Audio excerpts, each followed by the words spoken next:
क्या आपको भी अंग्रेजी के बड़े बड़े वर्ड पढ़ने में दिक्कत होते हैं? तो आज की इस वीडियो में मैं आपको फिर से बताने जा रहा हूं कि अंग्रेजी के बड़े बड़े वर्ड को कैसे पढ़े, कैसे उसका उच्चारण करते हैं और किस तरह से उसे याद करते हैं। तो वीडियो को पूरा जरूर देखिएगा ताकि कोई भी दिक्कत ना हो। और आप यदि चैनल पे नए हो तो चैनल को सब्सक्राइब कर देना, बेल आइकन को प्रेस कर देना। तो चलो शुरू करते हैं और आपको बताते हैं। देखिए यहाँ पे आपको पढ़ना कैसे है वो मैं आपको बताता हूँ। देखिए DEPENDENCY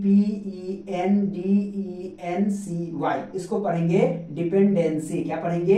डिपेंडेंसी, राइट ना। डिपेंडेंसी, डिपेंडेंसी का मतलब होता है निर्भरता, है ना। कहते हैं ना तुम किसी पे डिपेंड मत रहो, ऐसे बोलते हैं ना आप कि किसी पर डिपेंड मत रहो। कहते हैं ना कि क्यों करे भरोसा गैरों पर, जब चलना है हमको खुद अपने ही पैरों पर, है ना। तो भैया किसी पर निर्भरता क्यों रहना, है ना। तो उसी उस तरह से अगर रहेगा तो इस तरह से रहेगा तो इसको क्या पढ़ेंगे? डिपेंडेंसी पढ़ेंगे, राइट ना।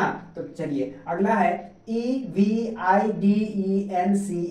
इसको पढ़ेंगे एविडेंस। क्या पढ़ेंगे? एविडेंस, ठीक है ना। एविडेंस, एविडेंस का मतलब क्या होता है? प्रमाण होता है। एविडेंस का मतलब क्या होता है? प्रमाण होता है। कैसे पढ़िएगा? EVIDENCE, एविडेंस, ठीक है ना। उसके बाद यहाँ पे देखिए TALENT, इसको कहते हैं टाइलेंट। क्या बोलेंगे? टाइलेंट, ठीक है ना। यहाँ पे मैं आपको लिख दिया हूँ हिंदी में भी, ताकि जो है आप बड़े ही इजी तरीके से, अगर ये बोलने में आपको दिक्कत होता है तो यहाँ से आप पढ़ेंगे, ठीक है ना। तो यहाँ क्या होगा? टाइलेंट, टाइलेंट का मतलब क्या होता है? प्रतिभा होता है। यार तुम में बहुत टैलेंट है भैया, हर इंसान टैलेंटेड है, तो इस तरह से बोलते हैं हम।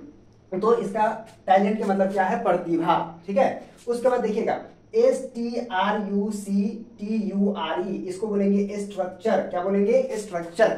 यहाँ पे मैं आपको पिछले क्लास में बताया था कि TURE अगर रहता है तो इसको हम चर पढ़ते हैं, राइट ना। क्या पढ़ते हैं? चर। तो इसको क्या पढ़िएगा? स्ट्रक्चर, स्ट्रक्चर, ठीक है ना। स्ट्रक्चर का मतलब क्या होता है? संरचना होता है। स्ट्रक्चर का मतलब क्या होगा? संरचना होगा, ठीक है। उसके बाद देखिएगा PRINCIPLE, प्रिंसिपल, इसको क्या करेंगे? प्रिंसिपल, ठीक है। प्रिंसिपल का मतलब क्या होता है? सिद्धांत होता है। अब एक बात और बात समझाते हैं। प्रिंसिपल, आप तो कहिएगा कि सर प्रिंसिपल तो स्कूल में होता है, तो उसके लिए भी प्रिंसिपल का इस्तेमाल होता है। और यहाँ पे जो है प्रिंसिपल, ठीक है ना, इसके मतलब सिद्धांत भी होते हैं, ठीक है। अगला देखिएगा OPPORTUNITY, इसको बोलते हैं अपॉर्चुनिटी। क्या बोलते हैं? अपॉर्चुनिटी, ठीक है। अपॉर्चुनिटी का मतलब होता है अवसर। INNOVATION,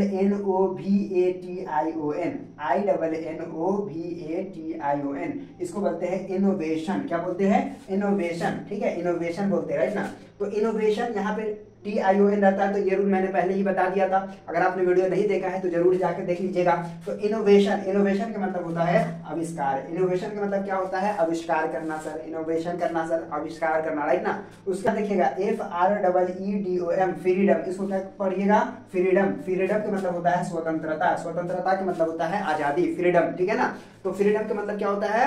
स्वतंत्रता होता है। उसके बाद SKILL, स्किल, इसको क्या कहेंगे? स्किल। स्किल का मतलब होता है कौशल। स्किल का मतलब क्या होता है? कौशल होता है। ये मैंने आपको बता दिया है, राइट ना। तो इस तरह से आसानी तरीके से आप पढ़ोगे, लेकिन अब इसकी प्रैक्टिस कैसे करोगे, है ना। और बार बार इसको बोलने से आपको प्रैक्टिस हो जाएगा, तो आप बड़े बड़े वर्ड को अच्छे तरीके से बोल पाओगे। तो डिपेंडेंसी बोलेंगे, एविडेंस बोलेंगे, टैलेंट बोलेंगे, स्ट्रक्चर बोलेंगे, प्रिंसिपल बोलेंगे, अपॉर्चुनिटी बोलेंगे, इनोवेशन बोलेंगे, फ्रीडम बोलेंगे, स्किल बोलेंगे, राइट ना। तो कैसे पढ़ोगे? फिर से आ जाओ एक बार और तहलका मचाते हैं। कैसे बोलोगे? डिपेंडेंसी, ओके, डिपेंडेंसी, है ना, एविडेंस, है ना। तो एविडेंस, एविडेंस बोलेंगे, टैलेंट बोलेंगे, structure, principle, opportunity, innovation, freedom, skills, okay. तो इस तरह से बड़े इजी तरीके से इसको याद कर सकते हो। तो चलो फिर मिलते हैं आपसे एक नए वीडियो में, तब तक के लिए बाय।